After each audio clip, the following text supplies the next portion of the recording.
What is good, YouTube? It's your boy NintendoCraft Studios here, and welcome to a tutorial video. Today I'm going to be showing you guys how to make a Splatoon poster in Source Filmmaker. Sorry about that. Anyways, yeah, make sure to like this video and subscribe before the video starts, because it helps me let you know that you guys want to make more of these tutorial videos. And let me know in the comment section if you found this helpful or not. And also, if you guys want to follow me on my social media, links will be in the description to my DeviantArt, Twitter, and Twitch.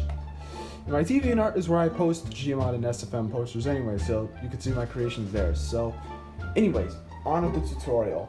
So what you're going to want to do is you're going to want to go to Steam. You're going to want to have a Steam account. You're going to want to download Source Filmmaker, roughly 20 gigabytes. Then you're going to want to go to Community, Workshop, type in Source, and then click on Filmmaker. And the reason you're going to want to go to the Workshop is so that way you can download the Splatoon files. Otherwise, you can't really do it. You have to get them from the Workshop. And then you can download a bunch of stuff, like you can get like these Splatfest shirts, these like game shirts, Undertale sweaters and stuff like that, Splat Dualies, shoes, a Hydra splatting, a hero shot, and a bunch of character models as well. I'm not going to show you exactly what you need since it takes so god-forsaken long, but yeah. You're going to want to get the most popular stuff, like you're going to want to get something that's like 4 or 5 stars. You're going to want to get something along the lines of that. But yeah, you're going to want to download that stuff. Then what you're going to want to do is you're going to want to open up SFM, Source Filmmaker. Now, a little thing to mention, this does take time. It will take time to use Source Filmmaker. I'm going to just name it Test of Something, Create, and then, whoa. Yeah, and then once you download these things, a message will pop up saying that, it'll say something along the line, it'll have choices of yes and yes to all and stuff like that. For those messages, you're going to want to press yes to all, and then basically all the files will download from Steam Workshop, and yada yada yada. Now what you're going to want, you're going to be brought to this screen. But what you're going to want to do is you're going to want to load a map. So you're going to right click on this part, load map, choose a random map to load. We'll use Kelp Dome.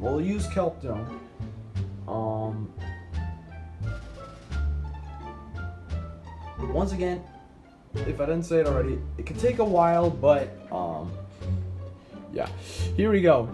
Now you're gonna want to left click and hold and look around. This is how you can move the camera, and you can also, while doing that, press W, S, A, and D to move around, like that.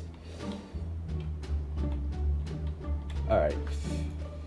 So what you're going to want to do is you're going to want to set up the camera in a convenient place so that way you can easily do everything.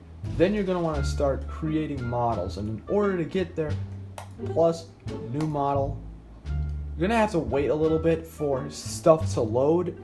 Then what you're going to want to do is type in Inkling or something like that. Then you have a lot of these options. Choose whichever one you want. Whoa, I am in there. And there's the Inkling. Now what you're going to want to do is you're going to want to click down here on the timeline. You're going to want to click that. And you're going to want to click that. This will allow you to move it around easily. However, you have to click on the model you want to move as well. So move it up there. There. That works. Does this Inkling have a different skin? Yeah, you can also right click on this as well to like set skin, body groups, and stuff like that. That sort of stuff. I did not want to do that. My bad. Anyways, now we're going to start. You're going to want to keep the Inkling in this T-pose because it's the easiest way to attach stuff like the clothes and that sort of stuff. So what we're going to do is we're going to add another model. We're going to put in the headgear you want, or just type in headgear, but I'm going to put this in there. Then what you're going to want to do is press this plus right here. That will open up a menu. You're going to want to do it here as well. Go to body, then body on here as well. Drag the head from the Inkling over to the hook cans thing. Click on this and then drag this bar 0 to the right. And then the model will be attached. Voila. And that's only the easy part because it gets a little harder after that. Now what you're going to want to do is you're going to want to get in some clothing. And to do that, you're going to want to just type in cloth or clothing. Whatever works for you. And also, sometimes you might not be able to see everything easily, like right there. If you press wireframe, then you can see it really well. Now it's time to find the thing. Yep, that is my shirt. Now here's where this is the easy part about attaching the clothing. What you're going to want to do is you're going to want to basically like move the clothes so that way they are close enough to like the Inkling's body. You're going to want to kind of attach it like this, like that. You're going to want to make sure it's accurate by looking all around. Like on the back side, there's this spot right here. It shouldn't be there. That works. Probably as it doesn't. Yep, it doesn't work on the front.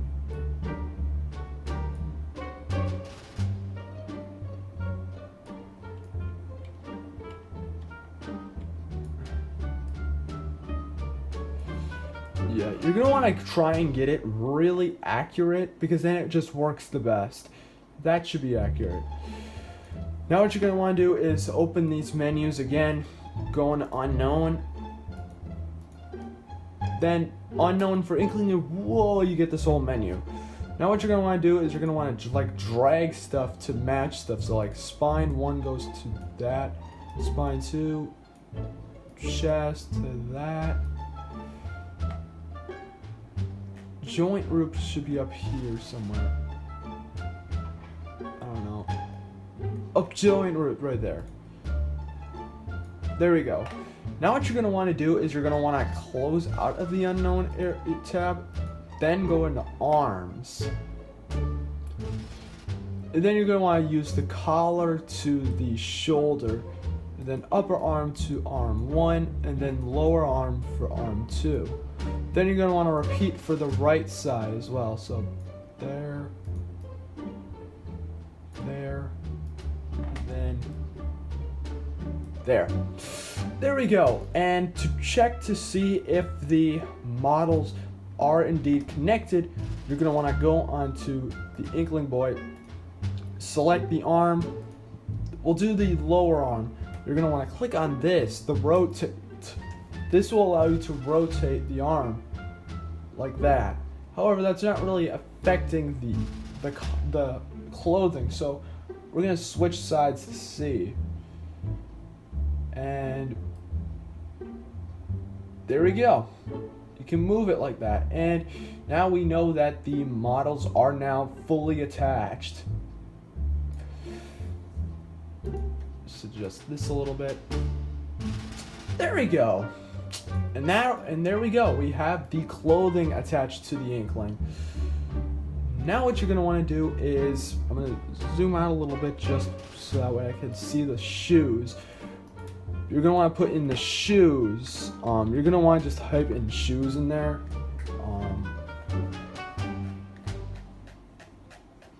It's probably all, oh.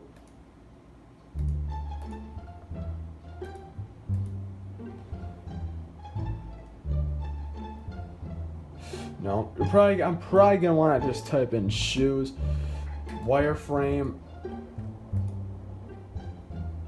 high horses, right there. I'm gonna change the skin to these because that's not the type of high horses I wear. There we go. Now you're gonna want to go back to move. You don't want to rotate it because that's gonna make it really complex. You're gonna want to always keep the Inkling in the same pose and you're gonna not want to move it around too much because that just makes it difficult. And to make sure that the shoes are connected to the Inkling properly, you're gonna want to check like these opening things. You're also gonna want to check to see that nothing is sticking out of them. I'm gonna just go underneath really quickly, and yeah, we need to drag this down a little bit. I don't know. Is that... Oh, we gotta move this over a little bit. Doesn't really matter too much, but you're probably gonna want to do it if you want to get good attention to detail. Then you're gonna want to open these menus for the 1000th time. You're gonna want to go to legs. Then you're gonna want to start attaching this stuff like foot L to foot L, toe L to toe L, and then foot R to foot R, and then toe R to toe R. However, for certain shoes, you're gonna want to also do the unknown as, let's move the Inkling's foot. Well, never mind. But what you're gonna want to do sometimes the shoes can go kind of high, specifically boots, I believe. Then you're gonna want to go in unknown and drag some of this stuff in there, but we're not gonna do that. Just to make sure that this works correctly, what we're gonna do is, no, not that.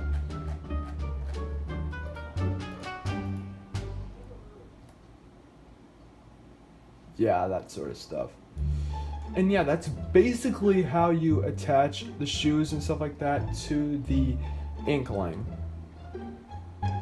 Alrighty, now that we have gotten through the clothes, now we're going to show you how to, I'm going to show you how to get to use the Splatoon 2 hairstyle. So what you're going to want to do first is, you're going to want to do this often.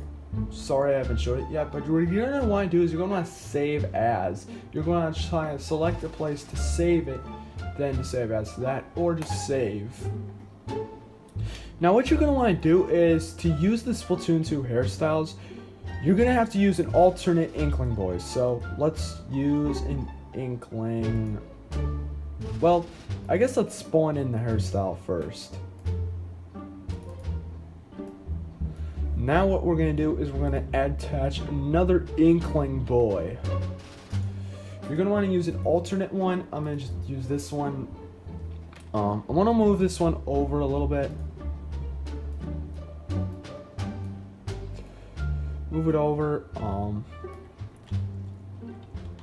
That should work.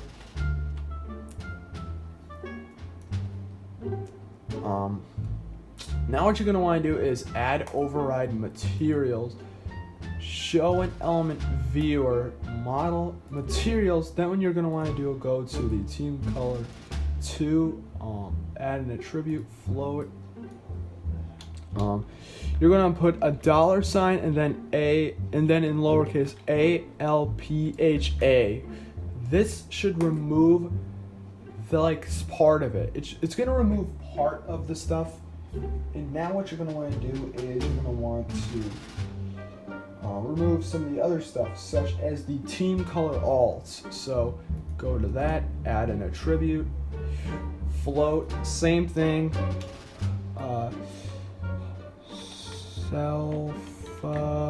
There we go. All of it's been removed.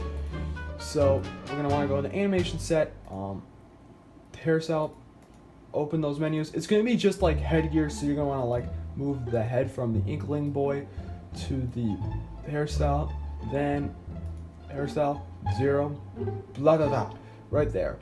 However, the color doesn't match the Inkling, so what are we gonna do? Well, add override materials to the hairstyle, show an element viewer, materials, this, then you can change it however you want. I'm never gonna, but that's really how you do it for the Inkling boy. Alright, now I'm gonna show you how to use the Splatoon 2 hairstyles for the Inkling girl. So we're going to want to spawn in an alternate Inkling girl right here. Whoa, that is a weird placement. Go right, we'll put her right here. Then what you're going to want to do is open up this menu, go to unknown. A lot of this stuff pops up. Hairband root, you're going to want to right click that, add scale control. Goes to the bottom, hairband root scale. Then you're gonna want to click on this. Then you could drag this, and then it kind of affects how big the ponytail is, or the ponytail won't be there at all. So that's what you're gonna want to do. Then you're gonna want to go into Add Override Materials, Show an Element Viewer, Materials, Team Color Alt, Add Attribute, Float, the same thing, Selfa with the $sign. Oh man, that will get rid of all that hair. Then I'm gonna put in a hairstyle. I'll use which one? I'll use that one. I'm not gonna change the color on that because it's not really a big deal. You can if you want to, but I'm not going to. Just like the headgear. Head, that. There you go. And that is how you attach the hair to the Inkling girl. Alright, now this next part isn't the most important in the grand scheme of things. However, it's a little something I'm going to add just for people who are wondering. I'm going to spawn in another piece of clothing. I want to preferably use one of the tees. I want to use that skin to the white tee. Now, let's say you want to color that tee. Well, what you're going to want to do is you're going to want to add override materials to that. Then show in the element viewer, model. You're going to go to materials, the white tee. You're going to want to right click on this, add an attribute, color. Then you're going to want to name it $sign color, just like that, or $sign color too. This will add another thing right here, and then yeah, it's like that, and then you can change it to be blue like that. So yeah, that's a little thing to people if they want to color this shirt. That's how you do it. Yeah. Alright, now I'm going to show you guys the last parts of this.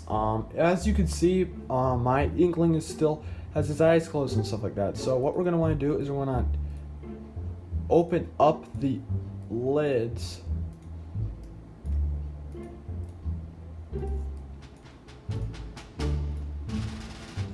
That stuff, you can change stuff like this.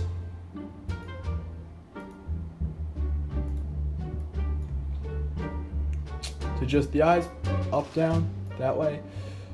And yeah, you can do stuff like that to change the face.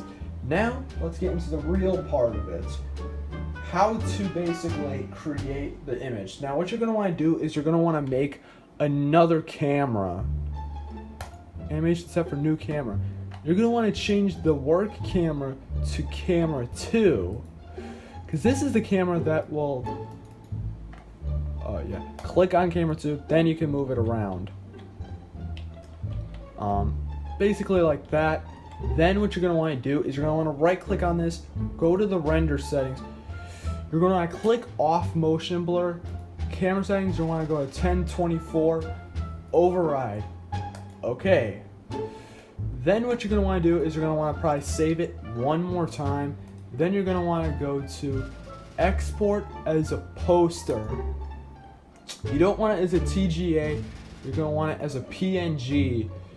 Then you're going to want to find a specific place to put it. So I'm going to go to desktop, name it that. Save it, then export poster, and this can take a while, so yeah. I'll cut once this is done. Okay, now that it's downloaded, you don't really need Source Filmmaker open anymore. Close out of it. Then you'll see a bunch of files on your desktop. I'm going to just get rid of these two because they're not useful anymore. But you're going to want to keep this one. And then, there you go. That is the image you created in SFM. And then you can upload it to DeviantArt or whatever. So yeah, that is basically my tutorial for making a Splatoon SFM poster. If you guys found this helpful, please let me know in the comment section. And make sure to like and subscribe if you guys want to see more tutorial videos like these. I can only do so many, so yeah. And also, if you guys want to see more Gmod and SFM posters that I've made myself, consider following me on DeviantArt. And I also have a Twitter and Twitch as well. I'll leave links to all three of those in the description. And I will see you guys next time.